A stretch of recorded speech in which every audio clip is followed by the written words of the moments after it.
What's up, Rapids fans? On this week's edition of The Rundown, brought to you by Dick's Sporting Goods, the Rapids duked it out with FC Dallas in a wild match here at Dick's Sporting Goods Park over the weekend.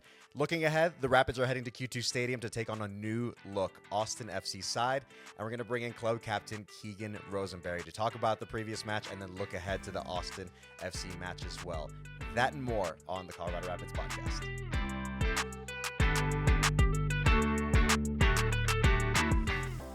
Welcome, everybody, to this week's edition of the Colorado Rapids podcast, the rundown portion of this, presented to you by Dick's Sporting Goods.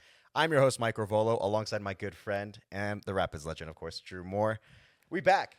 You're back. I'm back in studio, I suppose, this time around. Last time out, I was in Santa Barbara in the lead-up to our CCC match at LAFC at BMO Stadium. We'll get to that a little bit later and discuss that, but it's just nice to be back in studio with you, Drew. Don't ever leave me again. Was it that bad? I was all alone, like with Miles and Rich, who they're cool, but I need you here, Armando. I need you here. That'd be cool. I'll try not to leave you alone again, but Okay, if I they keep putting me on appreciate that. trips, then you're just going to have to make do, I think, huh? You'll be all right. Yeah, I'll be all right. Yeah, I'll be all you'll right. be all right. So just the few things that we're going to get to for this episode of the Colorado Rapids podcast. So like I mentioned, we're going to discuss the CCC match, how that all went at LAFC in BMO Stadium. Of course, looking back at the weekend, our home opener against FC Dallas, and then looking ahead to the Austin FC match that will take place at Q2 Stadium this upcoming Saturday. But Drew, to start, let's talk FC Dallas. Wildly entertaining match. We went from 0-0 at St. Louis for our first MLS match to now a 3-3 belter here at Dick's Sporting Goods Park. So let me just get your general thoughts on what you made of that match, Drew. Interesting match. A lot of positives, a lot of opportunities to improve. We will say. I think Dallas have in Lucho Acosta and Petar Musa a very good 1-2 punch there that troubled the Rapids at times, of course. But I feel like for the Rapids, you score 3 goals. That's awesome, because I still think the attack is looking for their form and trying to gel. Defensively, for the first 40 minutes, it was a clinic, in particular being able to maintain attacks and win the ball high up the field. But, of course, you concede 3, and there's things to work on there. And so there's lots to take from the game, which most teams are going to get at this point of the season. But it was an entertaining match, certainly. You take a point. So some positives and some things to work on, which we'll get to here. For sure. And to start the match, it was a bit frantic, a bit hectic a little bit in terms of both teams trying to figure some sort of rhythm and settle. Dallas looked like they were the ones that were kind of really finding the rhythm a little bit until, of course, Keegan. At least he admitted to the fact that it wasn't a direct shot at goal, but we'll give him another chance to take ownership of it later on in the podcast. But he tries to put in a cross, rebounds off the defender, goes in over Martin Paz. That was in the 6th minute, and then of course Hoffa, he finally gets on the score sheet, which is tremendous for him and just for the group in general. 39th minute, he gets the goal, the second goal for the Rapids, his first of the MLS season. But then Dallas immediately respond. They immediately respond with their 2 goals from Pedrinho in the 43rd, and then 2 minutes later with Lucho Acosta, that connection with Petar Musa. And going to the second half, 68th minute, Petar Musa gets the go-ahead goal with the 3rd goal for Dallas, and Hoffa gets his 2nd goal of the match. So what a way for him to start his MLS campaign here at home at Dick's Sporting Goods Park. 72nd minute, he gets his 2nd of the match. Eventually was the man of the match as well against FC Dallas. So, of course, a 3-3 final score that we saw there. 18 shots for the Rapids, 14 for Dallas. 6 shots on goal for the Rapids, whereas it was 5 for Dallas. 6 corners, which happened, it felt very frequently, I feel like, for a stretch for the Rapids, as opposed to the one that Dallas had. And then in terms of possession, this was kind of a little bit interesting because of how we typically play and maybe teams have set up against us, that we had 57% of the possession and Dallas had 42. So with this result, 12 straight home matches that FC Dallas has not been able to come to Dick's Sporting Goods Park and get a win against the Rapids. So, a bit of a struggle for the Rapids, but they found a way eventually to kind of fight back, which we know this is a recurring theme with the group, where if they find themselves down or in a tough spot, they find a way to respond and bounce back and get, in this case, a point, but sometimes, as we've seen in instances in the past, that they can earn the 3 points as well. Yeah, this team has a lot of character. We saw it all year last year in 2024, and to go up 2-0 and then to be behind 3-2, game time about 20 minutes later to still get a point from it and to fight back shows that. But you go back to all three of the goals that the Rapids scored, and they're very positive goals. They win the ball higher up the field in good spots. Josh Atencio winning the ball back on the first goal, right? And then it's directness after that. And direct doesn't necessarily mean kick the ball long and try to win seconds and go to goal. No, it's playing forward. It's being brave. It's breaking lines with your passes. And really, the first two goals, the Rapids do that. And the third goal is where they show their quality. They win the ball high up the field. Georgi Mihailovic with a fantastic pass into a streaking Oliver Larraz, who's coming into his own, right? I know we're going to talk about him here in a minute, and he finds a Rafa Navarro running through the box. This is positive. This is Chris Armas type goals, right? Where you win the ball high up the field with your counter press, with that net that you set up to try to maintain attacks, right? Get a second and third attack out of your original attack, and before you know it, you're in the box and you're putting the ball in the back of the net. So even on a night where I think you still lack a little bit of quality in the final third, you scored 3 goals because of your system and your pressure and your front-footedness, and that's a positive sign for the Rapids. Mm-hmm. Absolutely, and I think this is something that we had touched base on at the start of last season, just considering because it was a bunch of new faces at the time in Georgie and Zach and a lot of these guys who came in. And not entirely to the same level, right? But there are new faces, even kind of tweaking things a little bit, even with the existing faces, if you will, the guys who have been here at the club this past year. Georgie playing out wide, but operating more as a free-flowing 10. But then you plug in Josh Atencio, the 2 guys in center back right now with Andreas Maxu being hurt. So that's in Cheeto and Ian, who have been very solid up to this point with the few matches they played so far. For sure. I think that's going to be the same thing. Georgie had mentioned it post-game when he was talking to the press, saying it's going to take a little time for this group to kind of find the rhythm, but like we're already seeing 2 games in that we scored 3 goals in one match. It's obviously going to take less time than last year when it took him and the rest of the group to find that rhythm. But I think we saw what this Rapids group can be capable of doing, and that's before they've really figured out each other's tendencies and behaviors. So you mentioned we were going to talk about Ali, but before that, I do want to talk about Rafa. Let's talk about Rafa. 2 goals to open up his MLS campaign. That's tremendous for him individually, tremendous for the group in terms of building his confidence, and for everyone to be able to lean on their number 9 and Rafa, who not only scores the goals as we've seen, right, is capable of doing so as we've seen last year as well, but his work rate. I've said it a gazillion times in the past on the podcast before, and I'll say it again. Find me a harder working number 9 than Rafa. He appears on the score sheet with his goals. But all the stuff that you don't see on the score sheet, his work rate, the high press that he implements. I mean, there were so many moments where I look at someone as experienced as Sebastian Ibeaga on the back line for Dallas, where he's telling everybody to calm down. We need to find a rhythm. Or if he was on the ball, Rafa's in his face, and there was a couple instances he has to clear the ball out.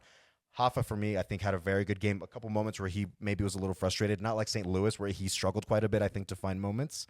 But, I mean, Rafa scored 2 goals and he was huge in terms of implementing that high press, starting that press for everybody. He sets the tone for everybody, no?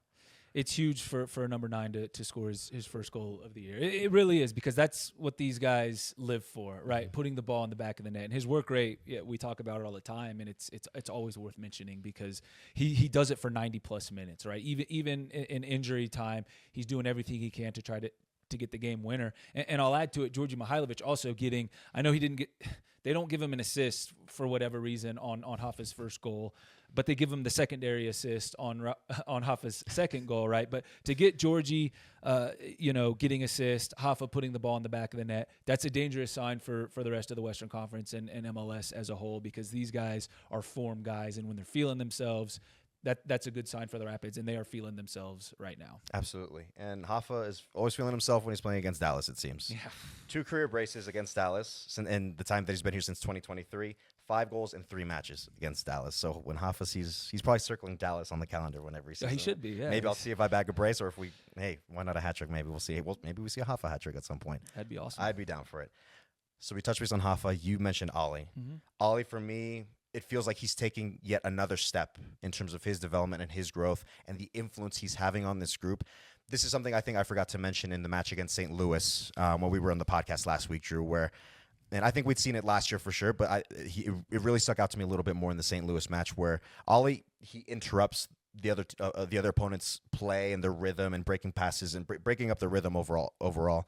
But what I saw in St. Louis was a lot of the progressive passes in between the lines, looking ahead, looking forward, and like very positive with his play. And then we saw this again this time around as well between like switching the play, which caused a lot of problems for Dallas, and just Ollie just being Ollie. I think. What did you make of Ollie's performance on Saturday? I don't think people probably realize what a good attacking weapon Oliver Larraz can be, right? He didn't really get to show it as much in 2024 as I think we're going to see here in 2025. Go back to 2023 when he spent almost the entire season with the Rapids 2 in MLS Next Pro. He scored goals and he got assists and he played a bit higher up the field. I would love to see him being able to play higher up the field this season for the Rapids, because his dribbling ability, his ability to unbalance defenses with his dribbling and with his passing and vision has been underrated so far up to this point of his career, which is really one full season, let's be honest, right? And I think when you bring in a guy like Josh Atencio, who's a two-way, he's a disruptor. He can be a destroyer. Now he's good going forward as well. But it frees up Oliver Larraz and Cole Bassett and Georgi Mihailovic to just go focus a little bit more on the attack. And Ollie, I think, is the one that can benefit from it the most, because as good as he can be disrupting and destroying himself, I want to see him go and create a little bit more. And we see the penetrating run he makes on Hoffa's second goal, the third goal on the night, which Georgi Mihailovic, what a great ball into him. And then his ability to then look up and see Hoffa and provide him with, I'm surprised it was his first MLS assist, but apparently it was. Yeah. But even in the build-up onto the first goal, right, he gets the ball, plays forward to, was it his pass to Keegan that ends up in the back of the net? This is where I think Oliver can come to life a little bit higher up the field, being that provider, and his vision and ability to play, line splitting passes has been underrated up to this point of his career, and I'd love to see more of it here in 25. Yeah, me too. I think this feels like a year for him to take another step and hopefully show more of that attacking prowess that he has in his locker. So as you mentioned, Drew, his first couple assists that he got in his career in MLS play, and we saw it again as we're talking about like how he can contribute to the attack, whether he's distributing, starting the play, or if he's assisting directly himself with feeding balls to Hoffa and whoever else that it could be on the end of it. And as you mentioned as well, pairs so well with Josh. It seems like they just have this very good understanding, and it's only going to get better, I would say, as time goes on, those two, in terms of how they play off each other, understanding each other's tendencies and spaces and how to work off each other. That's going to be very exciting to see, particularly with Ollie showing off what he has attacking wise in his game. That's going to be very exciting to see.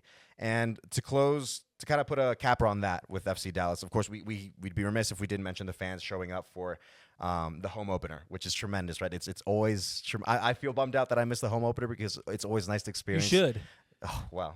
Well, I think that does it for the podcast then. No, really, like I was away for the weekend, but all I could think about was like, man, it would be nice to be in the stadium for first home match of the 2025 season, and feel and experience the fans who helped create that environment, right? And of course, part of that in terms of what was kind of new and different with the vibe on Saturday was the South Bank, the introduction of the South Bank. That is where C38 now officially resides. In terms of giving their section an official name. So it is officially the South Bank where C38 resides, and will continue to provide their support for the Burgundy boys. So, but overall, 3-3 result. You'll take the point, something to build off of, especially with the amount of goals we scored. So something to definitely build off of. Again, we're going to look ahead to Austin in just a bit. But before we do that, we're going to touch base on CCC real quick in terms of how that all went down. So just a refresher, the first match of the two-leg series against LAFC, that took place here at Dick's Sporting Goods Park a couple weeks back. That's where the Rapids got a 2-1 result against LAFC. Georgie just being Georgie, of course, and with his 2 goals there with the brace against LAFC. But LAFC did get that clinical away goal, which would end up making the difference once the Rapids went to LA and had to play LAFC in BMO Stadium. LAFC got the 1-0 result. Despite it being 2-2, that's where the away goal played in favor for LAFC. So, but for me, Drew, I think for going into the Lions Den, that is BMO Stadium, not many teams really come out with anything out of that ground, because it is very difficult to play against a strong LAFC side at home in front of the 32-52. But the Rapids, it seemed like, caused a lot of problems, just caused a lot of headaches for LAFC. The Rapids just needing to pick their moments, find those moments to get that one away goal themselves, to create chaos and create problems for LAFC. But I'd say there's no shame in being able to just carry this 2-leg series and earn a 2-2 draw overall, with away goal being the difference for the Rapids, and whether they may advance to the next round or getting knocked out in this case. 2-2 draw against LAFC over the course of 180 minutes, yeah, you would usually take that, right? And I think you still can, even though it takes us out of the competition. But it it does highlight the fact that away goals are important when the away goal rule is established, right? Which it still is for CCC. I say still because maybe they change it. I don't know. But it also let me highlight the importance of set pieces. And the Rapids become a team. Everybody knows that highlight set pieces as being important, both offensively and defensively, right? And so LAFC gets this goal that, put a damper on things in the first leg because 2-0, you go to BMO, in LA, and it's a little bit different, right? And I even thought in the first 45 minutes in LA, we were the better side. We were the side that looked most likely to score and get that big away goal. But there's a reason why Chris Sharp, our goalkeeper coach and set piece expert, really puts a focus on set pieces, because a set piece goal at the end of the first leg is the difference, right? And so away goals, set piece goals, this is the difference. But yes, ultimately, two very good performances against a strong LAFC side in CCC. Yeah, and having been there myself and seeing what the vibe was like after that match, of course, everybody was disappointed. That was definitely the overwhelming sentiment with being knocked out of CCC, because this group, it doesn't want to just settle for just playing in one competition or even a couple competitions, as we'll have Leagues Cup later this year, right? But you want to be in as many competitions and not only competing, but just straight up just go for the trophies, right? It can be physically and mentally exhausting for everybody, right, that is involved in that process. But at the end of the day, you're fighting for a trophy, and that's what stuck with the players, is that they lost that this opportunity got away from them to be able to fight for this trophy in CCC, which we know is something that has gotten away from MLS teams. But the Rapids maybe wanted to change that history with MLS teams outside of Seattle, who won, the only MLS team so far to win this competition in 2022. But so now, if on the positive, maybe it clears up the schedule a little bit, right? But again, the sentiment is you would have liked to stay in CCC and keep going for more and play the likes of Columbus, play potentially against the likes of Miami, the Mexican teams that we know in Tigres, Monterrey, all these big powerhouses, right?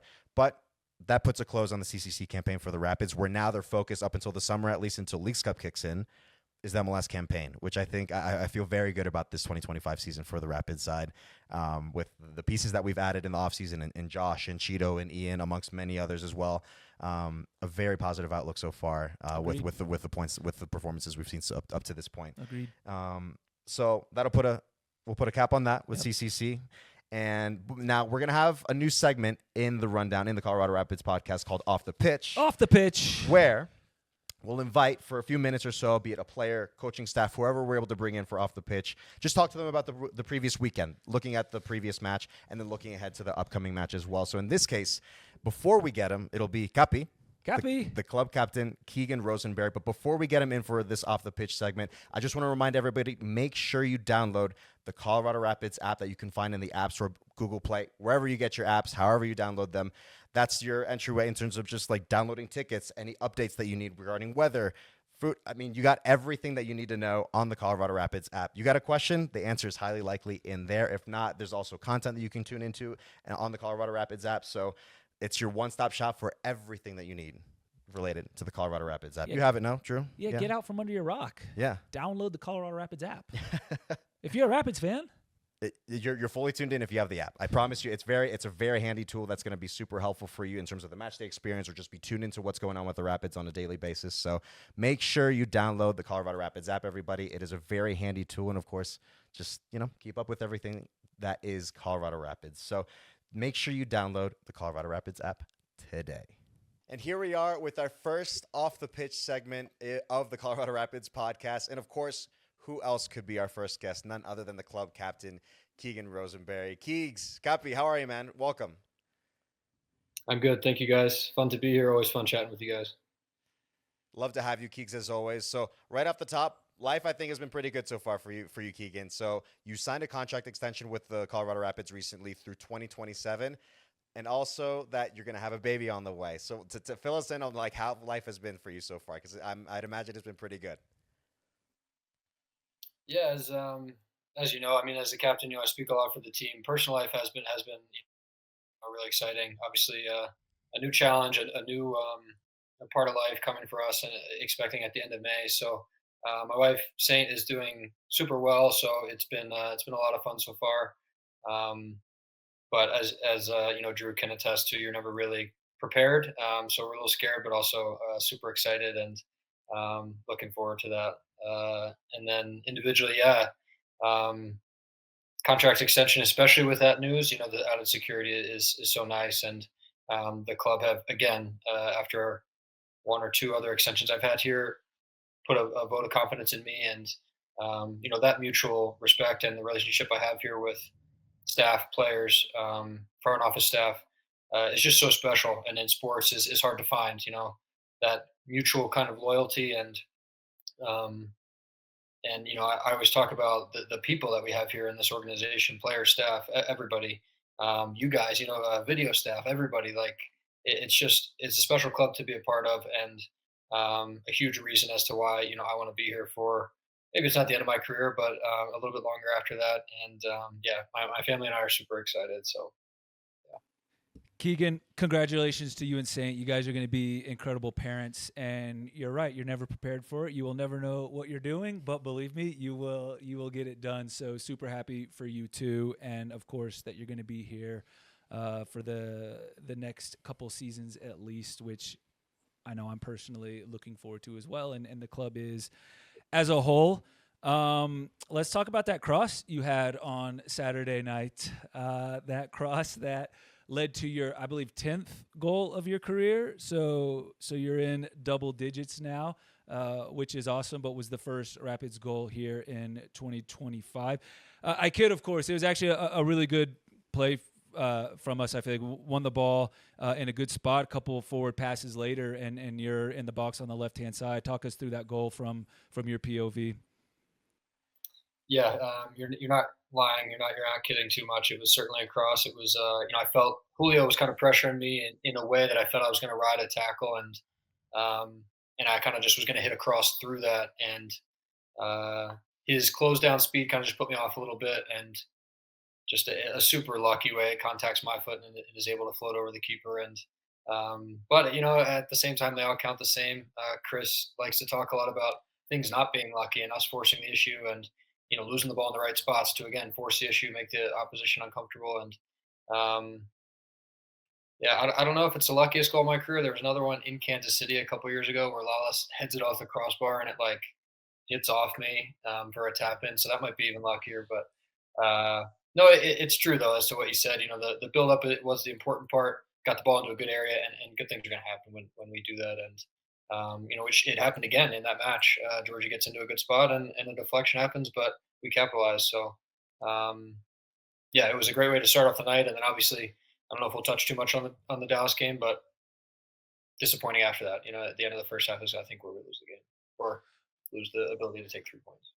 Yeah, I think it's the goal. Certainly, when you're trying to do the right things, right, good things happen, and I feel like this team typically does what Chris Armas wants, right? That forward direct play. And so you find yourself on the score sheet in a good position, trying to do the right thing, get the cross in, get the ball, into dangerous spots, and this is how we score goals. Let's talk about the other side of things for you. Obviously, some new faces along the back line.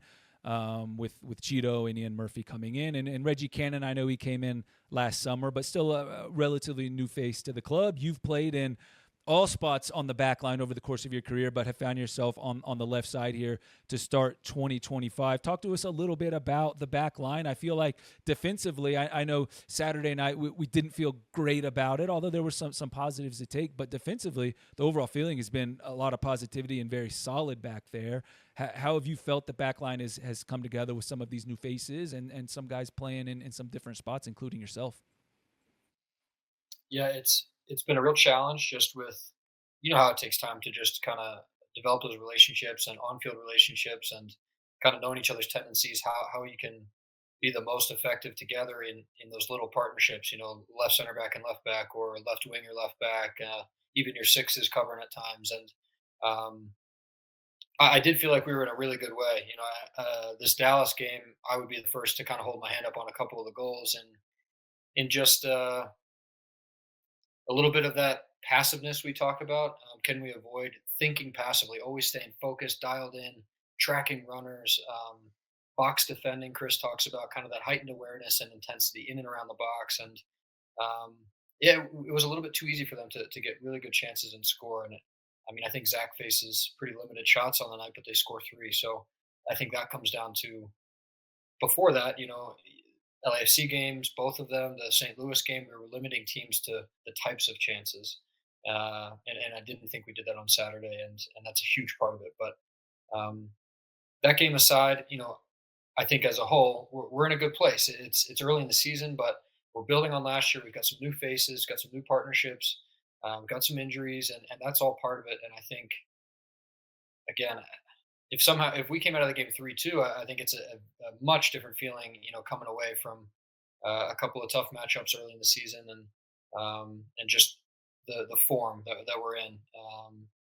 Instead of that, we've got some things to work on, and um, being being that cliche captain or leadership voice, we do concede the third and get right back into it and score a third and still get the point. And it does feel like two lost, but that's also super important. That maturity, that okay, it's not a disaster. Let's just get back to what we were doing, continue to attack, and we get the goal really soon after. I thought that was awesome. You mentioned it, Keegan, where this is part of the process, right? Where with new faces in terms of understanding everybody's tendencies and how they operate within the system, Chris's system, and understanding each other on the pitch and in real game situations, right? So speaking to new faces specifically, you mentioned like a couple guys. You look at Cheeto and Ian, who were plugged in immediately as your center backs. You're playing just off to the side of them. You look at Josh, who had joined the club within the past 2 to 3 weeks now. The super draft picks earlier on in the offseason when they joined us as well. So what have you made of some of the new faces that have joined the club this past offseason? It's been really exciting. Fun to get to know these guys. Some MLS proven experience, which I'm always a fan of.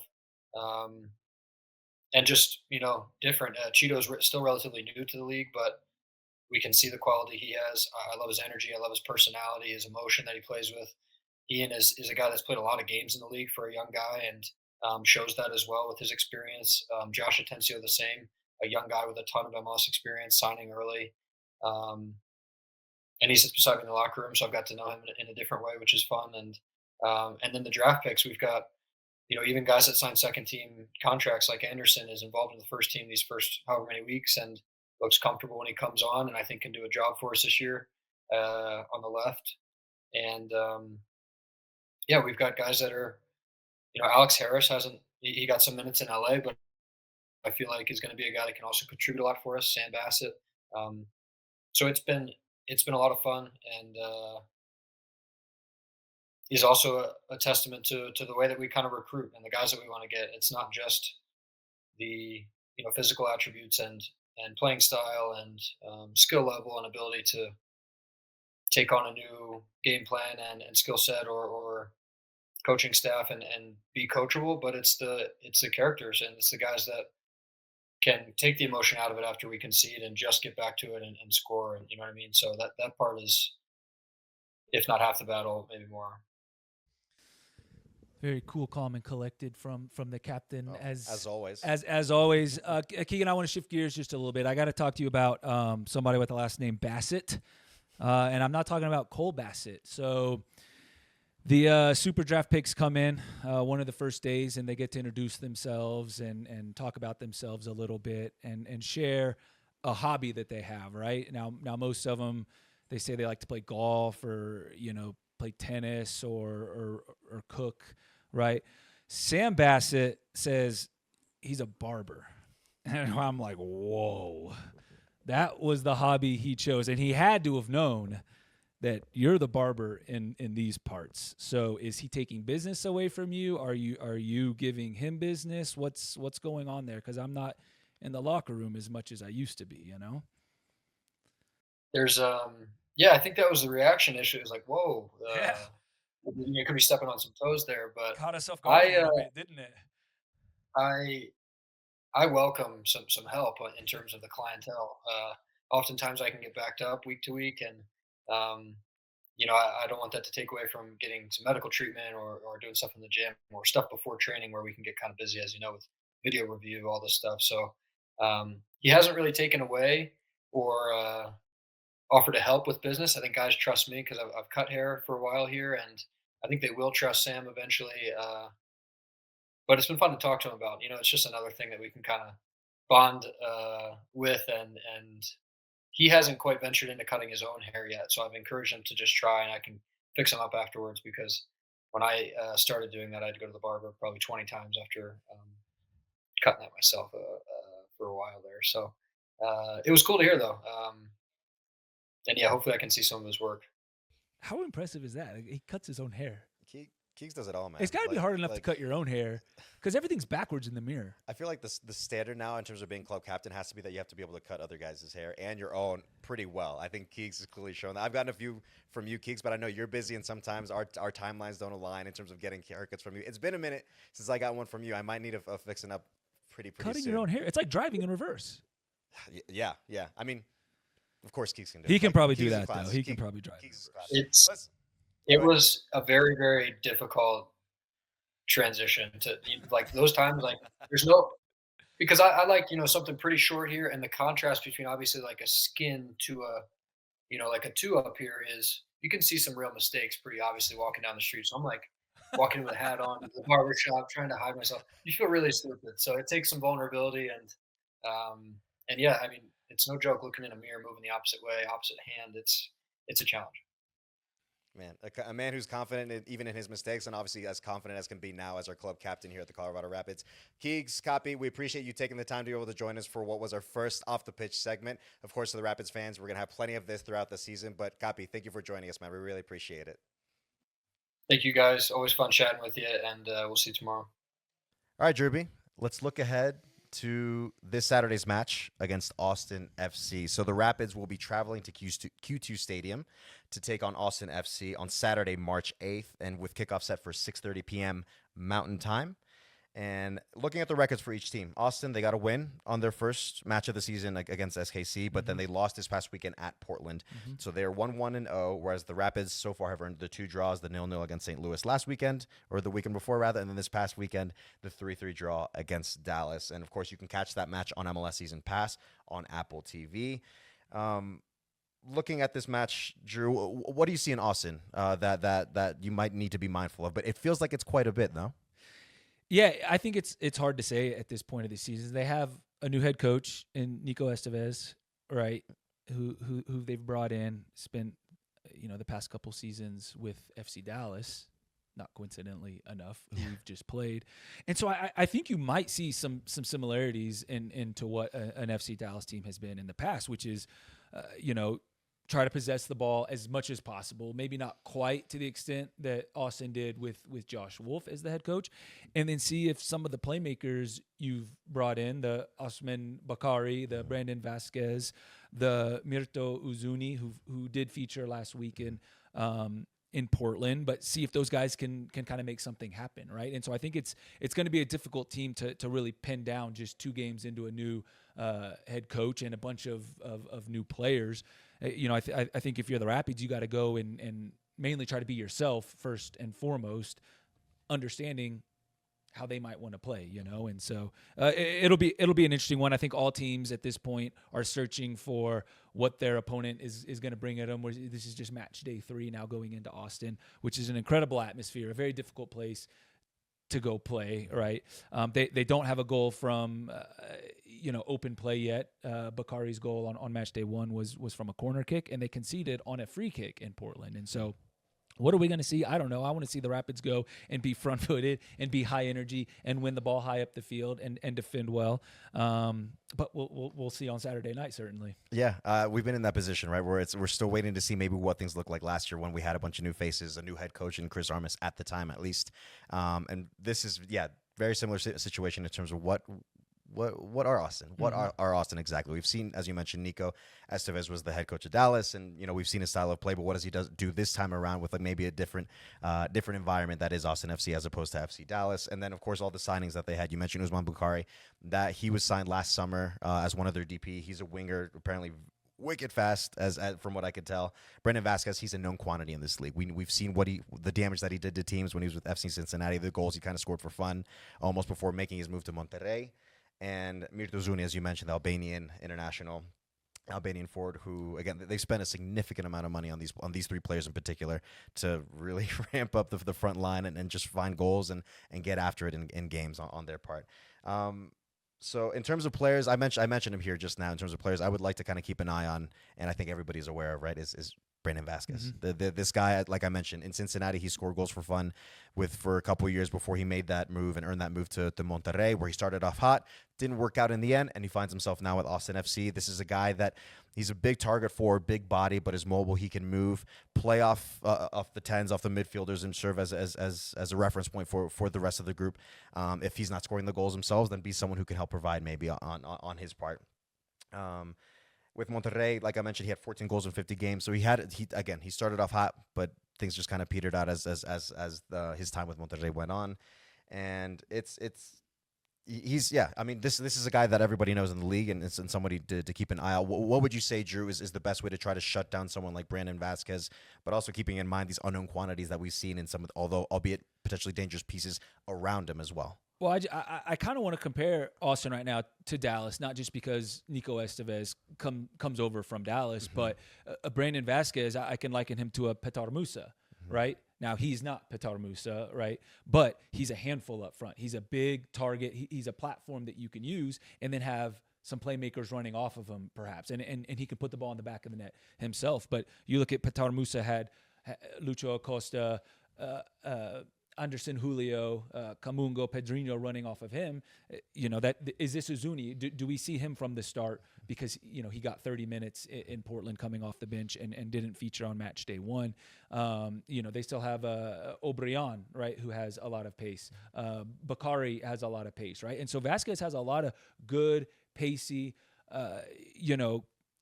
quality players around him. And so can he be that kind of outlet for Austin to then look for some of these playmakers around him? I think Uzuni is a winger /10 that will probably look to play off of Brandon Vasquez, but he can put the ball in the back of the net as well. At least that's what we've seen in his previous stops in his career, most recently coming from the second division in Spain and in Granada, right? And so right now, I liken Brandon Vasquez to a Petar Musa, which we've just seen, how he can be effective as a number 9. Vasquez can put the ball in the back of the net himself and can provide as well. And so it might be good that we have just played against Dallas because I think Austin could set up similar to them. And I mean, spoken from a center back who did this for a living, having to deal with big forwards all the easy. time. Yeah, it's not easy, especially against a guy like Brandon Vasquez, who we know can score goals once he finds his rhythm, which I think might be the trick at this stage of the season, right? So, but he'll be a problem nonetheless for the Rapids backline and for the group overall. Rapids player to watch. Who on the Rapids is someone that you feel like will need to have a performance or that you're keeping an eye on going into this match at Austin FC? I think in talking about that Austin FC attack, which we still don't know exactly what it's going to look like once we really get into the season. But I'm going to highlight Josh Atencio in this match, who's done such a good job since coming over from Seattle. Right, he came over, really right before CCC, so the season started. Okay, he didn't get a preseason with the Rapids, but he spent a lot of time with Seattle. Got over 100 appearances, if I'm not mistaken. Won big trophies there, and he sets himself up in front of our center backs, which has been Cheeto and Ian Murphy, in the first 4 matches of the season. And he's a destroyer. He's a disruptor, right? And so when you look at a Brandon Vasquez or a Nuzuni or a Bakari, and of course Austin have brought in Ilya Sanchez, who sees the field extremely well, you need an Atencio to be that disruptor, be that destroyer, and being able to also launch attacks from his position as well, and I think Atencio, he covers a lot of ground. He's got an engine. He's got good players around him. He's got good hard workers around him. But him just in the central spot in front of the center backs is going to be key against a team that does have some exciting players going forward. He's done great so far.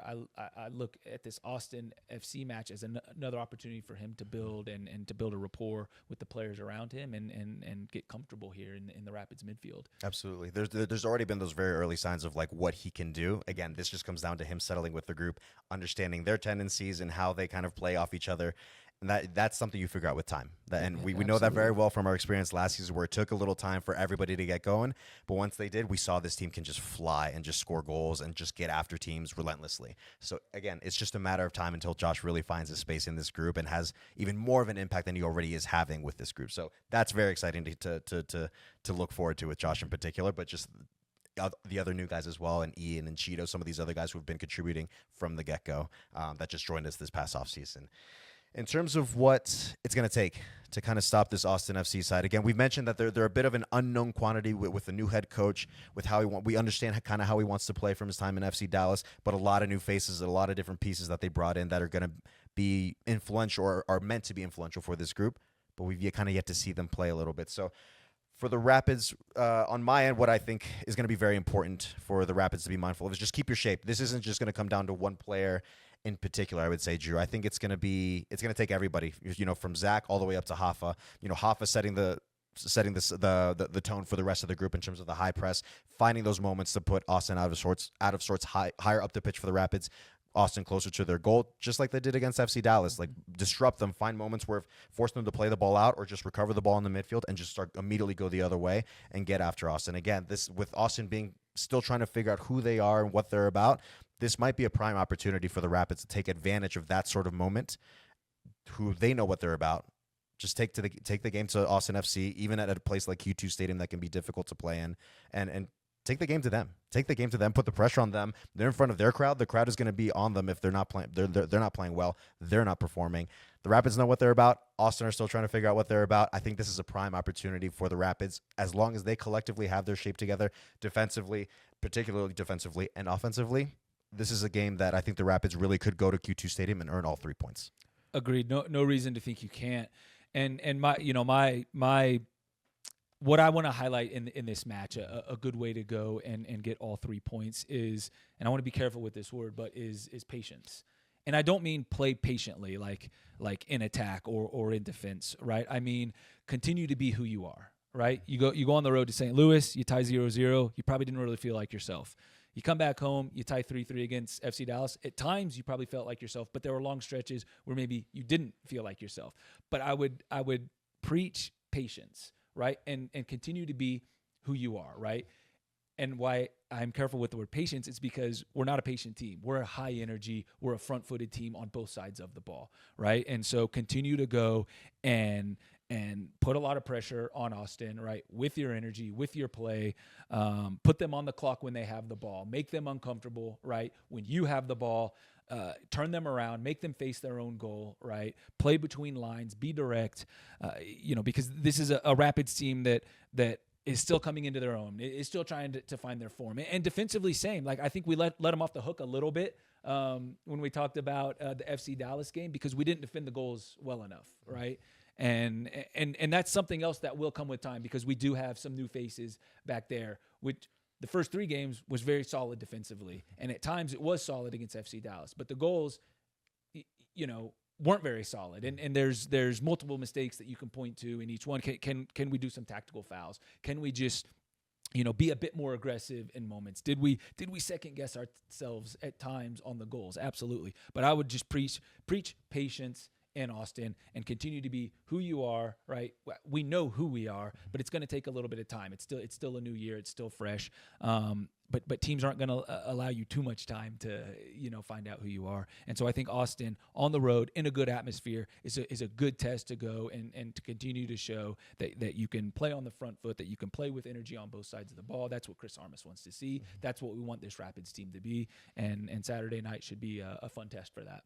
Good things take time, Drew. It does. Good things take time. We know that from our experience from last season, right? Where they took a while for this attack to get going, in particular the group altogether at the start of the 2024 season. And we saw what we did, what the Rapids were able to accomplish in 2024 with a little bit of time to gel and understand each other on the pitch in real game moments. So patience is the name of the game. I like it. Patience is the name of the I game. like it. So hopefully you guys have enough patience to make it to Saturday for the match for the Rapids taking on Austin FC again. They will be at Q2 Stadium. That is going to happen on Saturday. Let me remember the date before I butcher it.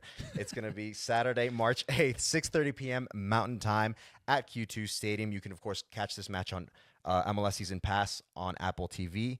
This match and, of course, every match on MLS Season Pass. So, Drewby, I think that does it. No, are we good to go, or do you want to keep me in studio a little bit longer since you missed me last week? Yeah, I'm not gonna let you leave. I've locked the doors. Right, I've chained down the couch. You to the couch. There are things that are happening that I was not aware of, Drewby. You're gonna try You to stand really up. missed me, didn't you? Man, Yeah, I cannot leave you behind. I can't Drewby. do this by myself. Listen, we're gonna work on Drewby in terms of being independent and not needing his host around. But until then, hopefully you guys enjoyed this podcast. We will catch you guys on the next one.